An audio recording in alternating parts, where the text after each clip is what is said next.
ஆரம்ப காலத்துல எலெக்ஷன்ல ஒரு கட்சி ஜெயிக்கிறது அப்படின்னா மக்களுக்கு பிடிச்ச கட்சி, கட்சியில உள்ள பவர்ஃபுல் லீடர்ஸ், அவங்க பண்ண நல்ல விஷயங்கள், அவங்களோட ஃபேஸ் வேல்யூ இதை வச்சு தான் டிசைட் ஆச்சு. ஆனா இன்னைக்கு இதெல்லாம் இல்லைன்னு சொல்லல. ஆனா கூடவே ஒரு விஷயம் தவிர்க்க முடியாத விஷயமா மாறிடுச்சு. அவங்க தான் எலெக்ஷன் ஸ்ட்ராட்டஜிஸ்ட்.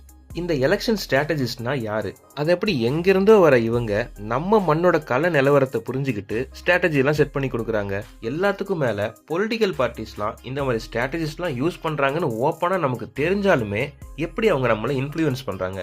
வாங்க இதை பத்தி டீட்டெயிலா இந்த வீடியோல பார்க்கலாம். நம்ம ஃபாலோ பண்ற பொலிட்டிக்கல் லீடர்ஸ், டிவியில் நியூஸில் நம்ம டெய்லி பார்க்குற அவங்க பண்ணுற ஆக்ஷன்ஸு இதெல்லாம் மட்டும்தான் ஒரு எலெக்ஷனோட வெற்றியை டிசைட் பண்ணுதான்னு கேட்டால் இன்னைக்கு நிலவரப்படி அப்படி இல்லைங்கிறது தான் உண்மை. ஒரு பார்ட்டி தன்னோட 4 வருஷத்தில் என்ன தான் பண்ணியிருந்தாலும் இந்த லாஸ்ட் 1 இயர் அப்படிங்கிறது ஒரு பார்ட்டிக்குமே ரொம்ப இம்பார்ட்டன்ட் டேஸாக இன்னைக்கு நிலவரத்துக்கு மாறிடுச்சு. ஏன்னா அடுத்த வரப்போகிற எலெக்ஷனுக்கு இந்த 1 இயர்லேருந்தே ஸ்ட்ராட்டஜியெல்லாம் செட் பண்ண ஆரம்பிச்சிருவாங்க. சரி, ஓகே. இப்போ எலெக்ஷன் ஸ்ட்ராட்டஜிஸ்ட்டை பற்றி பார்ப்போம். இப்போதைக்கு கரண்ட் ட்ரெண்டில் எலெக்ஷன் ஸ்ட்ராட்டஜிஸ்ட், அதாவது தேர்தல் வியூக வகுப்பாளர் அப்படின்னாலே நமக்கெல்லாம் டக்குன்னு ஞாபகம் வர ஒரு ஃபேஸ்னா அது கண்டிப்பாக பிகே பிரசாந்த் கிஷோர். இவர் 2014 நம்ம இன்னைக்கு பிஎம்ஆ இருக்கிற மோடி அவர்களுக்கு ஸ்ட்ராட்டஜிஸ்லாம் செட் பண்ணி கொடுத்து பிஜேபி ஜெயிக்க ஒரு முக்கியமான காரணமாக இருந்திருக்காரு. உங்களுக்கு ஞாபகம் இருந்துச்சுன்னா அப்கி பார் மோடி சர்க்கார் அப்படின்னு ஒரு வேர்ட் அன்னைக்கு ரொம்ப ஃபேமஸாக ட்ரெண்ட் ஆகிட்டு இருந்துச்சு. இதெல்லாமே இவர் செட் பண்ணி கொடுத்த வேர்ட்ஸ் தான். இதே பிகே தான் மம்தா பானர்ஜி அவர்கள் கம்பேக் கொடுக்கறதுக்கும் இன்னைக்கு நம்ம தமிழ்நாட்டில் டிஎம்கே கட்சி ஜெயிக்கிறதுக்குமே கூட சப்போர்ட் பண்ணி நின்றுருக்காரு. இந்த மாதிரி ஸ்ட்ராட்டஜிஸ்ட்லாம் பண்ணுற எக்கச்சக்கமான ஸ்ட்ராட்டஜிஸ்ட்லேருந்து ஒரு 5 டாப்பிக்கை இந்த வீடியோவில் பார்ப்போம். இந்த பூத் லெவல் பிளானிங்கை பொறுத்தளவுக்கு இவங்க ஒரு ஸ்ட்ரீட்டுக்கும் தகுந்த மாதிரியே வேலை பார்ப்பாங்க.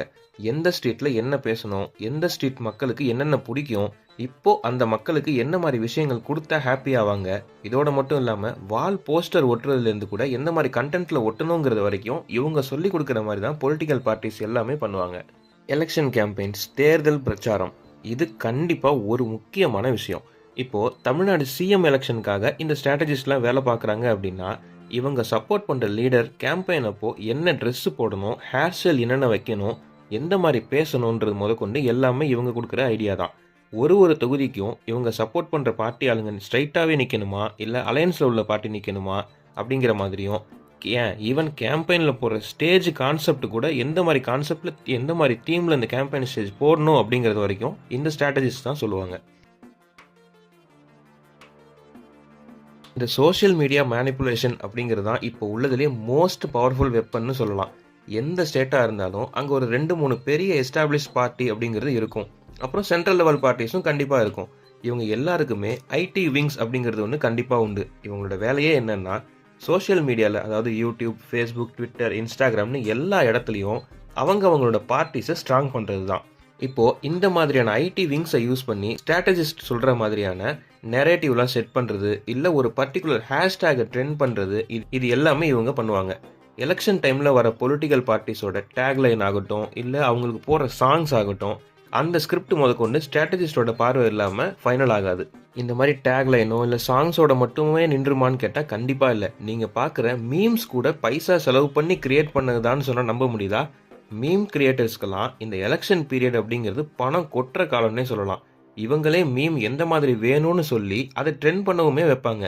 இதுக்காக பல லட்சம், ஏன் பல கோடிகள் கூட செலவு பண்ணுவாங்க. ஏன்னா இன்னைக்கு இருக்கிற நிலவரப்படி மீம்ஸுங்கிறது ரொம்ப ஈஸியாக மக்கள் எல்லாருக்கும் ரீச் ஆகக்கூடிய ஒரு விஷயம். கேஸ்ட் கண்டிப்பாக எலெக்ஷனில் ஒரு மேஜர் ரோல் ப்ளே பண்ணுங்க, இதுதான் உண்மை. ஒரு ஏரியாவுக்குமே சில கேஸ்ட் பீப்புள் மெஜாரிட்டியாக இருப்பாங்க. ஸோ இந்த எலெக்ஷன் ஸ்ட்ராட்டஜிஸ்ட்லாம் அதை என்னங்கிறது டீட்டெயில் ஃபுல்லாக கேட்டு தெரிஞ்சுக்கிட்டு ஒரு தொகுதிக்கும் எந்த கேஸ்ட் கேண்டிடேட்டை நிப்பாட்டினா லீட் கிடைக்கும் அப்படிங்கிறத அனலைஸ் பண்ணி கேண்டிடேட்டை நிப்பாட்ட வைப்பாங்க. இந்த மக்களோட நிலவரத்தை தெரிஞ்சுக்கிறது அப்படிங்கிறது பொலிட்டிக்கல் பார்ட்டி லீடர்ஸோ இல்லை செகண்ட் ஸ்டேஜில் இருக்க லீடர்ஸோ மட்டும் பண்ணுறது கிடையாது. பொலிட்டிக்கல் ஸ்ட்ராட்டஜிஸ்ட்டுமே கூட அவங்களுக்குன்னு ஒரு தனி டீமை வச்சு அனலைஸ் பண்ணுவாங்க. ஸ்ட்ரீட் லெவலில் கூட இந்த அனலைஸ் நடக்கும். மக்களை போய் பார்ப்பாங்க, அவங்க மைண்ட் செட் எப்படி இருக்குன்னு கருத்துக்களை கேட்டு தெரிஞ்சுக்கிறது, சோஷியல் மீடியாவை யூஸ் பண்ணி அனலைஸ் பண்ணுறது அப்படின்னு இவங்க ஒரு டீமே இதுக்காக செட் பண்ணி டேட்டா எடுத்து அதை பேஸ் பண்ணி பொலிட்டிக்கல் லீடர்ஸ்லாம் கேம்பெயின் பண்ணுறப்போ அவங்க பண்ணியிருக்கிற பல விஷயங்களில் எது மக்கள்கிட்ட பஞ்சியாக நல்ல ரீச் ஆகியிருக்கோ அதை எந்தெந்த சமயத்தில் எப்படி பேசணும் அப்படிங்கிற வரைக்கும் சொல்லி பேச சொல்லுவாங்க.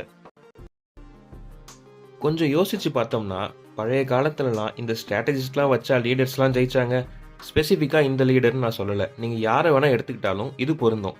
ஆனா இன்னைக்கு ஸ்ட்ராட்டஜிஸ்ட் அப்படிங்கிறது ஒரு தவிர்க்க முடியாத அங்கமா மாறிடுச்சு. ஸோ நீங்க வோட் பண்றதுக்கு முன்னால இந்த கேம்பெயினு, நீங்க பார்க்குற டேக் லைனு, சோஷியல் மீடியால பார்க்குறது, நியூஸ்ல பார்க்குறது இது எல்லாம் கொஞ்சம் தள்ளி வச்சுட்டு, கிரவுண்ட்ல உங்களுக்கு புடிச்ச பார்ட்டி என்ன செஞ்சிருக்காங்க, இல்ல யார் நல்லது செய்வாங்கன்னு நீங்க நினைக்கிறீங்கன்னு யோசிச்சு வோட் பண்ணுங்க.